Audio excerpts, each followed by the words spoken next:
Tingnan ko kung ilang piraso ng kuha ko. Nakalimutan ko eh. Kasakit as balikat ko eh. Grabe. Ilan pang nabuhi ah. Muingon na po ng baser karon nga. Kung sabi naman itong baser, saan mo nabili yan? Anong saan nabili?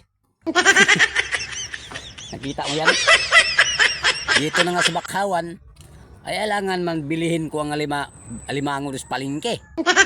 O sabay punta ako dito sa Bakhawan, tapos bitawan, tapos sungkitin. Wala ito. Ganun man yun.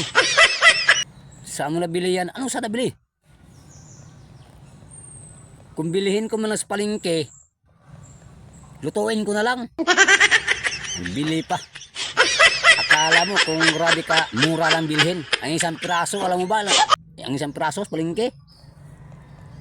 Hindi basta-basta doy. Hindi basta-basta do. Alam mo ba magkano? Ang isang piraso? 190.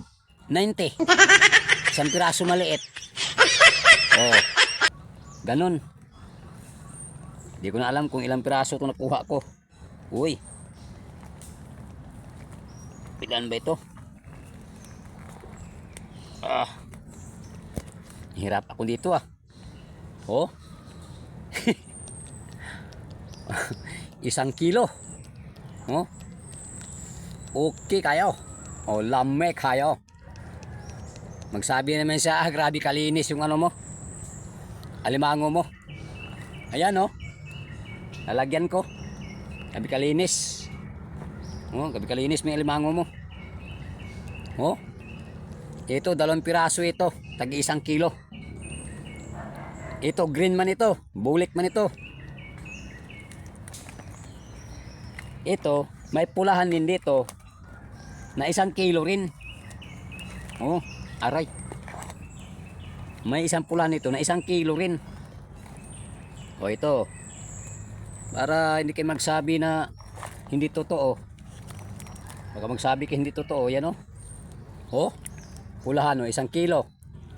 Oh, bulik 1 kilo. Oh, green. Yan oh. Oh. 1 kilo. Oh, di ba? 1 kilo. Oh. Yan. Ito isa 1 kilo. Oh. Dalawa. Ang kuha ko, 2 kilo na ito. Oh, di okay kayo, di lame kayo.